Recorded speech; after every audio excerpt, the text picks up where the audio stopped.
ඔබ කවදා හරි හිතලා තියනවද හැමදාම උදේට මුලින්ම ඔබේ කට ඇතුළට දාගන්න මේ පේස්ට් එක ඇත්තටම මොනවද කියලා? අපි හිතන්නේ මේක දත් පිරිසිදු කරන දෙයක් විතරයි කියලා. හැබැයි මේ ටියුබ් එක ඇතුලේ තියෙන සමහර රසායනික ද්‍රව්‍ය ඔබේ සෞඛ්‍යයට ලොකු බලපෑමක් කරන්න පුරුවන් කියලා ඔබ දැනගෙන හිටියද? අද අපි කතා කරන්නේ දන්තාලේප ගැන කවුරුත් නොකියන ඇත්ත ගැන. අර ටියුබ් එකේ යට තියෙන පාටයිරි කලර් කෝඩ්ස් වල ඇත්තම කතාව මොකද්ද? ෆ්ලෝරයිඩ් කියන්නේ ඇත්තටම දත්වලට හොඳ දෙයක්ද? නැත්නම් මේක වසක්ද? මේ හැමදේම ගැන අද අපි විස්තරාත්මකව කතා කරනවා. වීඩියෝ එක ඉවර වෙනකම් බලන්න. මොකද අන්තිමට මම කියලා දෙනවා ඔබට ගෙදරදිම හදාගන්න පුරුවන් ස්වභාවික විකල්ප ගැන. අපි මුලින්ම බලමු ෆ්ලෝරයිඩ් ආරක්ෂකයෙක්ද හතුරෙක්ද කියලා. දන්තාලේපයක් ගත්තම මුලින්ම ඇහෙන නම තමයි ෆ්ලෝරයිඩ්. දන්තවෛද්‍යවරු කියන්නේ මේක දත් දිරා යාම වළක්වනවා කියලා. ඒක ඇත්ත. හැබැයි මේකේ අනිත් පැත්තක් තියෙනවා. ෆ්ලෝරෝසිස්. පොඩි ළමයිට වැඩියෙන් ෆ්ලෝරයිඩ් ගිලුනොත් ඔවුන්ගේ දත්වල සුදු පාට ලපයිති වෙන්න පුළුවන්. ඒකට කියන්නේ ෆ්ලෝරෝසිස් කියලා. නියුරෝටොක්සිසිටි. නවතම පර්යේෂණකෙන් වාදෙනවා ෆ්ලෝරයිඩ් ප්‍රමාණය ඉක්මවා ශරීරගත වීම දරුවන්ගේ බුද්ධි වර්ධනයට IQ වලට බලපාන්න පුළුවන් කියලා. එතකොට විසඳුම දන්තාලේප පාවිච්චි කරනකොට කඩල ඇටයක තරම් ප්‍රමාණයක් පාවිච්චි කිරීම ප්‍රමාණවත්.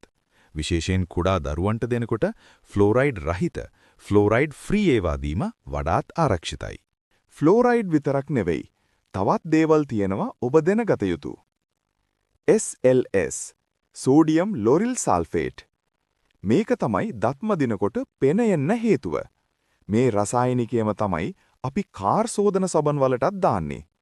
මේක නිසා කටේ තුවාල, කැන්කසෝස් ඇති වෙන්න පුරුවන්. ට්‍රයික්ලෝසෑන්. සමහර දන්තාලේපවල බැක්ටීරියා නාශකයක් විදිහට මේක පාවිච්චි කළා. හැබැයි දැන් සොයාගෙන තියෙනවා මේක හෝමෝන අසමතුලිතතාවයට බලපානවා කියලා. ආටිෆිෂල් ස්වීට්නස්, සැකරින් හෝ ඇස්පාර්ටේම්. රස කරන්න දාන මේ දේවල් දීර්ඝකාලීනව ශරීරයට එතරම් ගුණදායක නැහැ. ඊළඟට බලමු ටූත්පේස්ට් එකේ පිටිපස්සේ තියෙන පාට ඉරි කලර් කෝඩ්ස් වල ඇත්තම කතාව. අන්තර්ජාලයේ හැමතැනම යන කතාවක් තියෙනවා ටියුබ් එකේ යට තියෙන ඉර කොළ පාට නම් ස්වභාවිකයි. රතු නම් කිමිකල් කියලා. මම මේක වගකීමෙන් කියනවා ඒක සම්පූර්ණ බොරුවක්. ඒ ඉරිවලට කියන්නේ අයි මාක්ස් කියලා.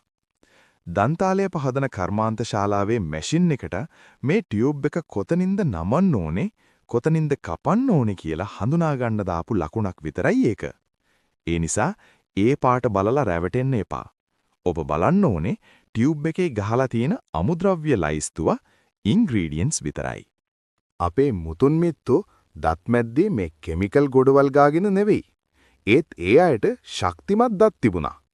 අපිට පාවිච්චි කරන්න පුරුවම් ආරක්ෂිත දේවල් මොනවද? කරාබු නැටි, ක්ලෝව්ස්, විෂබීජනාශකයක් වගේම දත් කැක්කුමට හොඳයි. කුරුඳු, බැක්ටීරියා පාලනය කරනවා. අඟුරු, ඇක්ටිවේටඩ් චාකෝල් දත් සුදු කරන්න උදව් වෙනවා. ඉතින් ඔබ අද ඉඳන් දන්තාලේපයක් ගන්නකොට නිකන්ම ප්‍රචාරණයට රැවටෙන්න එපා. පිටුපස ඇති අමුද්‍රව්‍ය කියවන්න. හැකිතරම් ස්වභාවික සාරයේ සහිත දේවල් තෝරාගන්න. දරුවන් ගැන වැඩිපුර සැලකිලිමත් වෙන්න.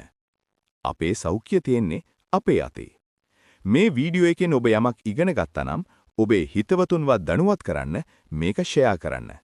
ඒ වගේම ඔබ පාවිච්චි කරන හොඳම දන්තාලේපය මොකක්ද කියලා පහලින් කමෙන්ට් කරන්න.